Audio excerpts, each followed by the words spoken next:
Hello, welcome to Easy Plays MTG. I'm Ez, and we're going to be making some easy plays in Magic the Gathering.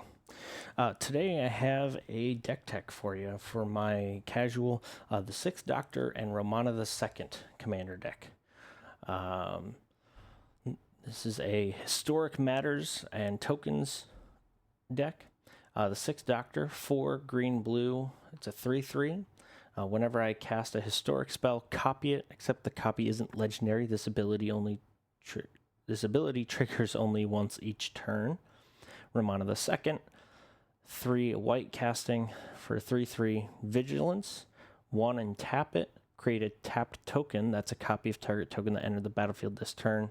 With the Doctor's Companion text, I can have a second commander if the other is a Doctor. That's exclusively subtyped Time Lord Doctor. So the fun thing with these two is it's historic matters, so I'll make non-legendary copies of lots of my legendary creatures and be able to use Romana to add an additional legendary creature, but the non-legendary token version to my field. Get some really powerful effects multiplied onto my field. Works out really well. The one thing that with 6 Doctors, it copies a spell on the stack, which becomes a token as it resolves and becomes a permanent, which will miss interactions with some of the things I'll talk about later. But Romana II only cares that a token entered the battlefield this turn, not that it was necessarily created, kind of thing. And so that's how these still function well as a commander pairing here. But we'll start with my interaction over here. We have Aura Shards. Whenever a creature enters the battlefield under your control, it may destroy target artifact or enchantment. I'm going to have lots of creatures entering. This is a good way to neutralize artifacts or enchantments on my opponent's fields while I'm playing my creatures out in the play. Bant Charm. I love my charms. Versatility in Commander for me is a huge deal. So charms are right up my alley with what I want to use them for. Just modes on this are destroy target artifact, put target creature on the bottom of its owner's library, not just putting it into another zone in play, but straight to the bottom of the library, gets it out of play entirely. And then counter target instant spell for an instant interaction. Similarly with Dispel after that, counter target instant. Disdainful Stroke, counter target spell with mana value 4 or greater. Super underrated counterspell. It's not restricted by creature or non-creature, just on that mana value, and 4 is kind of a target point for a lot of powerful things. Release to the Wind, 2 blue instant, exile target non-land permanent for as long as that card remains exiled. Its owner may cast it without paying its mana cost. So this could be an interaction in a whole lot of ways. Either it's just temporarily interrupting someone trying to do a certain interaction on their field. I can just remove what's going to amplify their thing going on. I can use it as just a protection on, say, one of my commanders, and then free cast it if someone's trying to remove my commanders. But I can also exile something else on my play that's historic and recast it for free later to get another non-legendary token copy with the 6th Doctor, which is also why it's in here. Reverse the Polarity. Kind of a strange counterspell. Has its modes are counter all other spells, switch each creature's power and toughness until end of turn, and the last one is creatures can't be blocked this turn. So oftentimes this will just act a counterspell, but the evasion mode on there, if I'm ready to swing in and just finish the game off, huge opportunities there. I have Swords to Plowshares, Path to Exile, kind of your staple white spot removals. For creatures, Return to Dust, 2 white instant, exile target artifact or enchantment. If I cast a spell during my main phase, I may exile up to 1 other target artifact or enchantment. So even if I'm doing this at instant speed in my main phase, I'll still get the second target, but the instant speed being able to hit any artifact enchantment is what makes that matter a lot. These last 3 are pretty much just board wipes. We have Crisis of Conscience, 4 white, sorcery, destroy all tokens or destroy all non-land, non-token permanents. This probably has an adverse effect for my field, whichever mode I choose, but odds are I'm just choosing the mode that will hit the most of my opponent's things, and I'll be guaranteed to have some surviving if I have any board state, including 6th Doctor. Because if I've already got some tokens on play from 6th Doctor copies, I'll have something if I choose the non-land non-tokens, or if I choose destroy all tokens, my non-tokens are sticking around just as well. The Knight of the Doctor. Sagas being historic. I have a few sagas in here because they will get copied by the 6th Doctor. 4 white casting. Its first stage is destroy all creatures, which doesn't matter when copied by the 6th Doctor, but if I happen to make the copy of it the second stage, return target legendary creature card from your graveyard to the battlefield. Put your choice of a counter of first strike, vigilance, or lifelink on it. So obviously, again, the first stage doesn't matter if I have a copy of the Knight of the Doctor. The second stage is what matters, being able to get a second recursion after that point. And last on my interaction here, Battle at the Hell Vault. Again, Saga. Its first and second stages. For each player, exile up to 1 target non-saga, non-land permanent that player controls until Battle at the Hell Vault leaves the battlefield. So if I copy this with 6th Doctor, I'm hitting potentially 6 permanents. I could hit my own, but I don't usually. But that's 6 permanents right off the bat. And then I have a second stage where I can do that. So that's a huge amount of just removal for 2-3 turns. And then the last stage, again, like the Knight of the Doctor's first stage is less relevant, but it's create an Avacyn 8/8 legendary angel with flying, vigilance, and indestructible, which even if I have this copied, this token will be created and I'll still have legend rule on that. But that's my interaction for this deck. We'll go through my utility next. Utility here, we're starting on Temet, Vizier of Noctamen, white-blue, 2/2. At the beginning of combat on your turn, target creature token you control gets +1/+1 until end of turn and can't be blocked this turn. It also has Embalm for 3 white-blue. Exile this card from my graveyard and create a token that's a copy of it, except it's a white zombie. No mana cost, and that's embalming only as a sorcery. The big thing here is that top ability. If I'm making token copies of some of my legendary creatures, especially if it's Temet, that's some pretty powerful evasion damage I can sneak in, and that's very handy to be able to start hitting combat. Daxos of Meletis, 2/2, can't be blocked by creatures with power 3 or greater. So give this guy just a little bit of buff. Say it's the token copy and I have Temet on field, for instance. Sure, Temet means it can't be blocked anyway, but any buff to Daxos means it's probably not going to be dying in combat. But its second ability, whenever it deals combat damage to a player, exile top card of that player's library. You gain life to that card's mana value. Until end of turn, I may cast that card and spend mana as though were any color to cast it. So a little bit of life gain, a little bit of potential chaos with the combat hit, but Raf Capuchin, Ship's Mage, 2 white-blue, 3/3, has flash and flying, and gives me permission to cast historic spells as though they had flash. So this is important if I want to utilize the 6th Doctor's abilities on multiple turns in a turn cycle. It's harder to really get a lot of full value out of that because a lot of my mana curve is sitting a little higher. But still, if I'm able to push Raf out and he sticks around, having access to each turn to trigger 6th Doctor is immense power. Solemn Simulacrum, the sad robot in here because guess what? Artifacts are historic. So cast it, get a copy, go get 2 basics onto field tapped, and then have the death trigger for some card draw. Just can't go wrong with that. Jorah's Familiar, 4 costing for 2/2 flyer. Historic spells you cast cost 1 less to cast. Have a copy of this with 6th Doctor. Make an additional copy. Your historic spells are costing anywhere from 2 to 3 less, or even more if I make some additional tokens of it. Very beneficial effect to just cycle out legendaries, sagas. Adric, mathematical genius, 1 in a blue, 1/1, but its abilities are superb. For 2 blue tap, I copy target activated or triggered ability I control. You may choose new targets for the copy.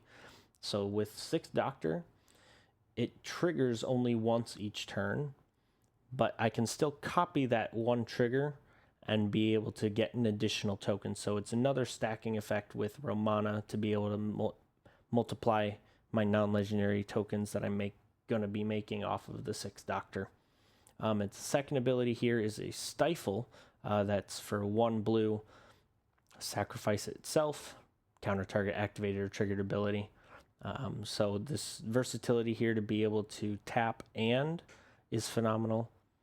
Mostly on account of being able to stack with the 6 Doctor, making additional tokens. Sculpting Steel. I may have Sculpting Steel enter the battlefield as a copy of any artifact on the battlefield. Again, with 6 Doctor, it copies it on the stack, so each Sculpting Steel that would enter can clone something different. Can clone a different artifact if I so desire to do that. Clone effects having inherent utility, super awesome. I love my clone effects, they're really great. Vedalken Orrery, 4 artifact. Copying this won't matter, it's just another flash permission. Allows me to utilize 6 Doctor's trigger on more turns in the turn cycle. In Bolas's Clutches, 4 blue legendary enchantment aura. So because it's legendary, it is historic. But the text on that elsewise is you control enchanted permanent, and enchanted permanent is legendary. So the big way that I can make this function is I can cast Bolas's Clutches, get a copy of it with 6 Doctor, and then that Bolas's Clutches is non-legendary. Just because this line changes the enchanted permanent to legendary, the non-legendary in Bolas's Clutches still remains non-legendary. And then, of course, add once a non-legendary in Bolas's Clutches is on the battlefield with Romana II, like that, and it just entered that turn, I'll use Romana, make an extra token copy that's non-legendary that also gets around target evasion like Hexproof and Shroud, because the aura will enter and demand it get attached to a permanent, and so it gets around target evasion. Whereas if I'm casting this or I'm putting a copy on the stack where it would demand a target, directly creating a token copy of an aura to the field will demand it just get attached regardless of target protection or kind of things. This little pile right here is just my card draw. It's a little bit less than I usually like to go for, but they are some very powerful effects here.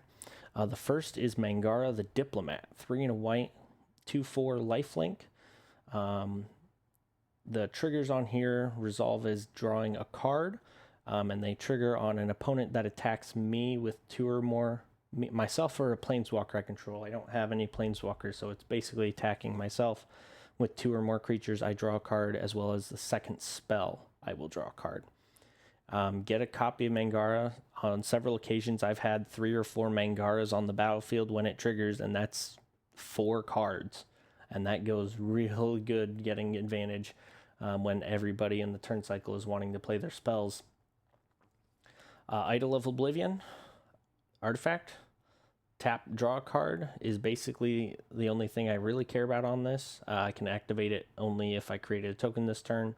The bottom ability to create a 10/10 Eldrazi token is almost always ignored when I'm playing Idol of Oblivion. Because if I cast Idol and 6 Doctor says make a token copy, that's not creating a token, but Romana is, and so Romana making token copies that way allows me to tap it to draw cards. Traverse Eternity, 2 blue sorcery, draw cards equal to highest mana value among historic permanents I control. It's very powerful. It's not always a great effect if you're kind of stuck and not having a whole lot on the field. But if it's just the 6th Doctor, that's a 6 mana value. You're paying 4 mana for 6 cards, and that's a pretty good rate. Biting Tafasa, 2 blue. It's legendary enchantment artifact, so it's definitely historic. Whenever a creature you control deals combat damage to a player, I may draw a card. So swing in with some things that have a little bit of evasion, get a multitude of cards because they're getting hit. It's through. Wedding Ring. Wedding Ring is 2 white artifact, so it will get copied by the 6th Doctor. If I do that, when Wedding Ring enters, if it was cast, so the 6th Doctor entering won't trigger this first ability, but the card itself, target will see that target opponent creates a token that's a copy of it. So the card Wedding Ring will enter and give target opponent a copy of Wedding Ring. The other 2 abilities, whenever an opponent who controls an artifact named Wedding Ring draws a card during their turn, you draw a card. And the bottom ability, whenever an opponent who controls an artifact named Wedding Ring gains life during their turn, you gain that much life. So the fun thing is, even if the 6th Doctor does not copy this, Wedding Ring enters, gives an opponent a token. Romana II actually does not care who controls the token that entered the field this turn. It's just create a tapped token that's a copy of target token that entered the battlefield this turn. So a fun little interaction that I've done a couple times is play the Wedding Ring and use Romana to give myself an additional Wedding Ring token. Absolutely phenomenal interaction. I think Wedding Ring's a really fun card to play with.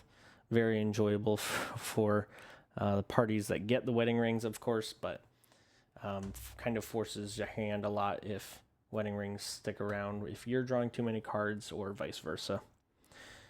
We're getting sort of into my ramp that I have here. So I'm going to start off with some mana beneficial creatures here.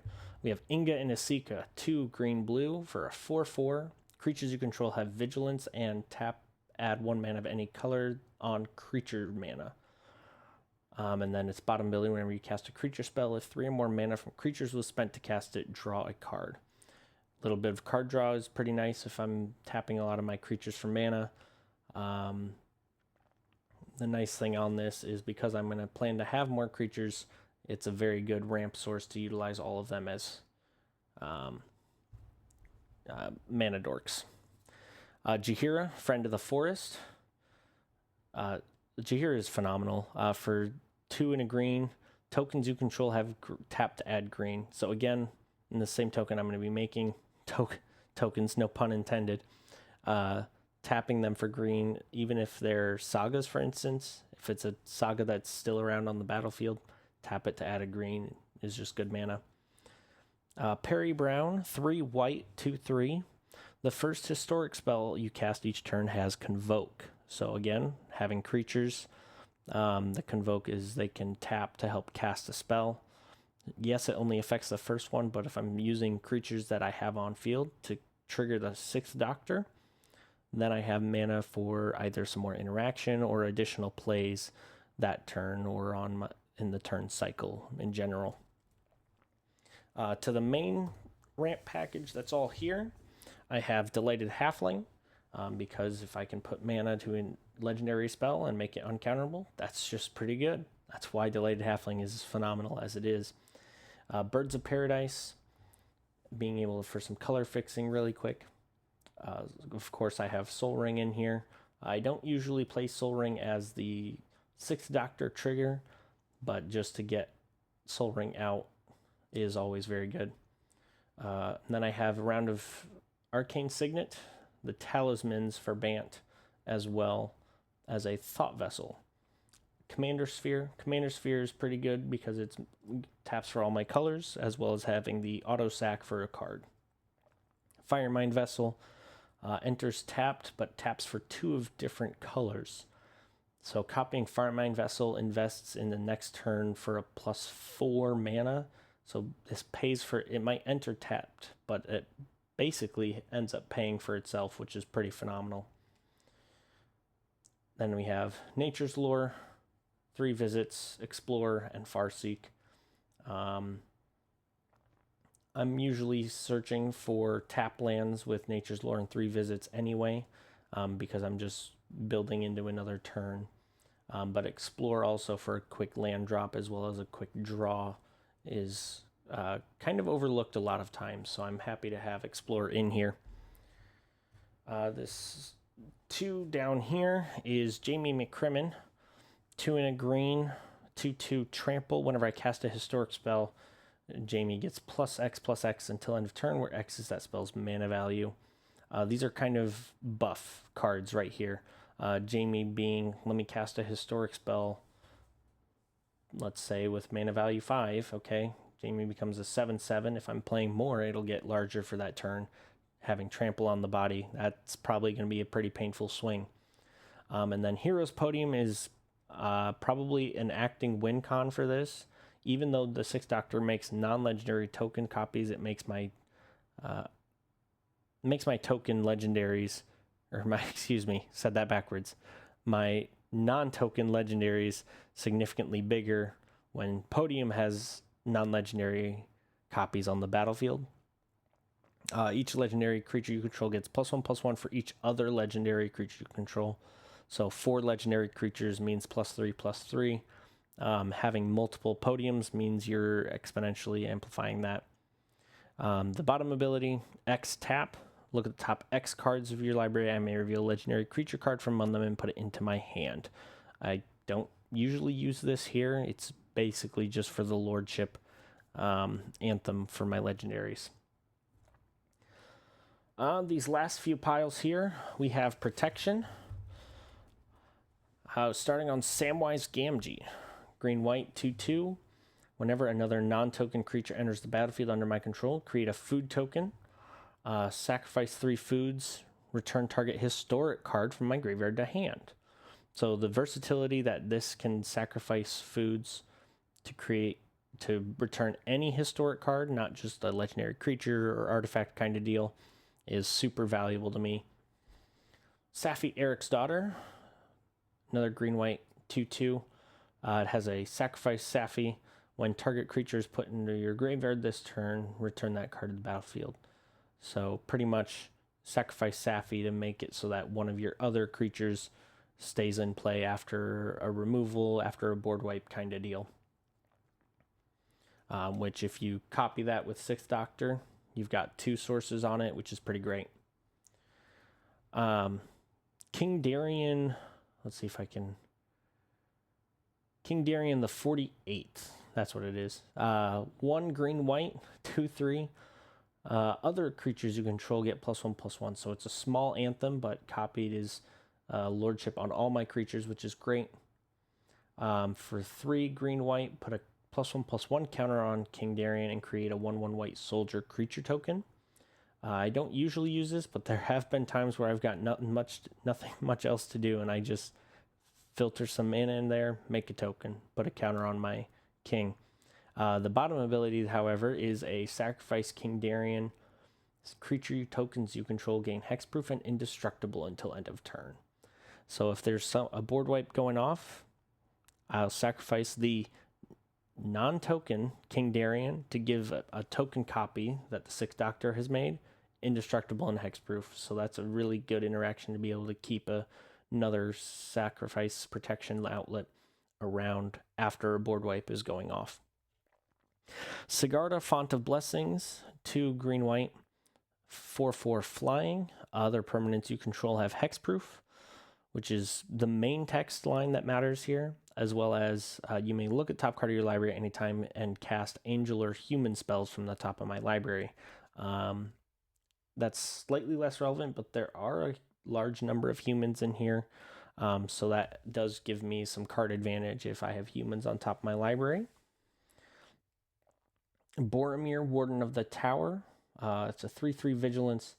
It has, whenever an opponent casts a spell, if no mana was spent to cast it, counter that spell, as well as a sacrifice himself. Creatures you control gain indestructible until end of turn. The Ring tempts you. The Ring tempting, not particularly relevant here, especially if I want my things to just be legendary or non-legendary. So whatever ring tempting gets me, I'll probably put on a non-token legendary. But protection sack outlet here. Tigan Jovanka, 2 and white, 2/2. Whenever you attack, target attacking historic creature gets +1/+1 and gains indestructible until end of turn. So it's not when Tegan attacks, it's whenever I attack, period.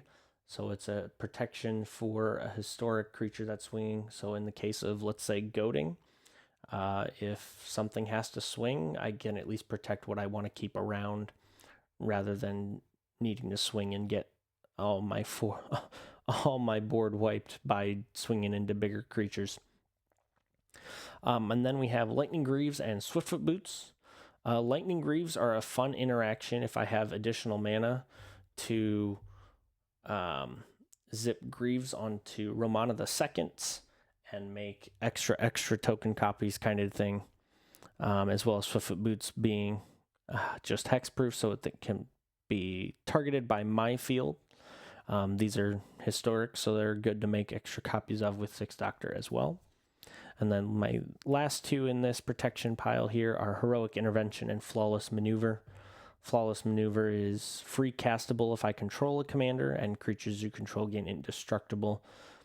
Heroic Intervention, permanents you control gain hexproof and indestructible. So a good way to protect the majority of my field, since they are going to be mostly creatures in cases of board wipes.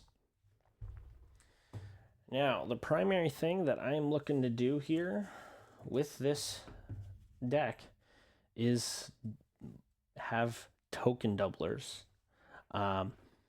So I have here Adrix and Nev, Twin Casters, 2 green-blue for a 2/2 with Ward 2, but it has the, if one or more tokens would be created under your control, twice that many are created instead. So again, with 6 Doctor here, this copies the spell on the stack, which becomes a token. It is not created as a token, so these don't interact here. But that's where Romana comes in handy, so that I cast Adrix and Nev, make a non-legendary copy of it, and then use Romana. And that will check for replacement effects from the non-token legendary and the token non-legendary, so that the Romana will resolve even if it's 1 Romana on field. That the extra token that this is making is going to go from 1 to 2 and 2 to 4, so that suddenly I have a total of 6 Adrix and Nevs on the battlefield. So again, that is the primary kind of interaction thing that I like to see happen here. So we have Adrix and Nev for that. We also have additional token making from Alistair the Brigadier. 1 green, white, blue for a 3/3. Whenever I cast a historic spell, create a token, 1/1 white soldier creature token. It also has an attack trigger. You may pay 8 if you do. Creatures you control get +X/+X until end of turn, where X is the number of historic permanents you control.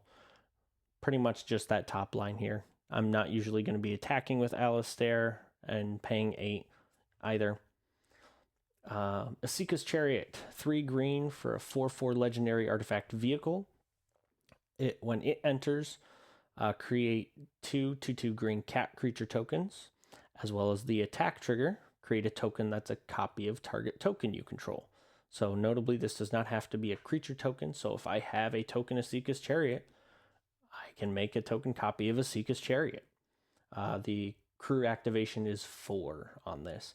But again, this is significantly more balanced token making than like Adrix and Nev is, but that doesn't need to be too concerning for me. It's a super powerful effect when I'm playing it in the right spots. As well as Errant Street Artist. Blue casting cost for a 0/3 flash defender with haste. 1 blue tap, copy target spell you control that wasn't cast. You may choose new targets for the copy. So once we resolve the 6th Doctor's ability and put a copy to the stack, that wasn't cast. And so I'll use Errant. I can get a second non-legendary token copy of the spell I just played. I like getting extra commander-like effects. It's kind of the point of a lot of thematic building that I do. I have Mondrak Glory Dominus, 2 white white 4/4. I don't really care for the bottom ability, but I guess if I need to pay 1 and Phyrexian white, sacrificing 2 other artifacts and or creatures to give it indestructible, I can. Again, it's mostly in here for this token effect. So if I cast Mondrak, same with Adrix and Nev, and I just can start running away with the game there. I have my lovely written out proxy for O'Hare Tak, 4 white white. It's a 6/6 vigilance. The main thing it does is it's a creature token tripler. So it will have this line of text. I'll probably throw it on the screen here as well. But it will have, so if I would create 1 or more creature tokens, I instead create 3 times as many of that creature token. I don't know what the back side of it is because I don't usually expect it to matter a whole lot when I'm playing it. But I'll put the back side up probably somewhere right here where you can read it quick. Last card here, City of Death, 2 and a green. It's a saga. Has 6 stages. The first is just to create a treasure token, so it's a little bit of ramping. And then 2 through 6 is create a token that's a copy of target non-saga token you control. So having the non-saga text in there is important to not let it loop with itself with 6th Doctor. But being able to just either add treasure tokens or add additional legendary creatures to my field with the City of Death is super potent effect here. Lets me build my board state, be able to get to the point where I can swing in and close out the game. But yeah, so this is my 6th Doctor, Romana II casual commander deck.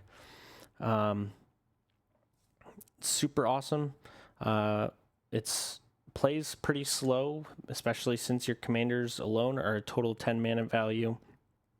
So playing slow is why it's important to have a lot of mana addition, a lot of ramp, but it also helps keep it powered down a little more in the casual playing field because it plays a lot slower, even if it seems to glass cannon out if you get Adrix and Nev Mondrak effects on play, just because that's what I want it to do. It's not always like I'm going to be suddenly and very quickly winning. You'll see it coming. It takes a lot of time and mana invested in my play to be able to handle that. But that's what I have for my 6th Doctor Romana II tech. If you liked the video, don't forget to like, comment, and subscribe. And we'll be looking forward to hopefully seeing some submissions in my form in my channel description.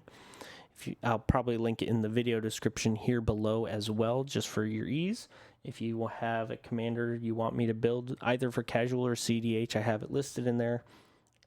Just go on in, submit a commander, submit 2, whatever, and I'll be able to see what I can make. If I already have commanders built there, we'll probably see deck techs of those. I do have quite a collection already, but I'm looking forward to that. So again, make sure you like the video, comment, subscribe.